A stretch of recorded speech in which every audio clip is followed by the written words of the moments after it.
I the asshole for making my wife think our son was missing? My wife has a horrible habit that I discovered 2 months ago. We were ordering lunch on the Subway app, and I told her to pick the location that has a drive-thru. That way, we don't have to go inside and take the baby out of the car just to clip him back in a few minutes later. She told me it's not a big deal to leave the baby in the car to run in and pick it up really fast. I had no idea she ever did this. I told her I was not comfortable with her leaving him in the car alone, even for a minute. And she told me she's been doing it since he was born, and it's always been fine. She told me she does it to pick up food, run into the post office or pharmacy, etc. I was floored. We don't live in a horrible area, but it's also not super safe either. I told her to not ever do this again. She told me she never stopped to think about the potential dangers and that she would stop doing it.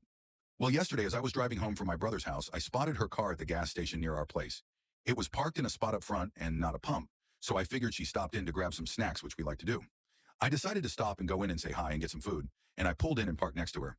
However, when I got there, I was furious to find our son in his car seat. The car wasn't even locked. I don't know what came over me, but in that moment, I decided to take my son and put him into my car.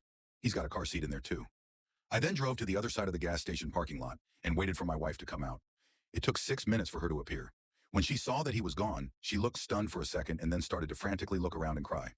I didn't let it go on long. After this, I saw her pull her phone out, presumably to call 911, and that's when I pulled my car around to her. I parked, got out, and walked around to my son's door and opened it to show him to her. She looked extremely relieved, but that quickly turned to anger with her asking me why I took him and did that to her. I told her she needed to learn her lesson, and she promised to stop leaving him in the car and that she was extremely irresponsible. It was so easy for me to pull up and take him. No one else at the gas station even noticed.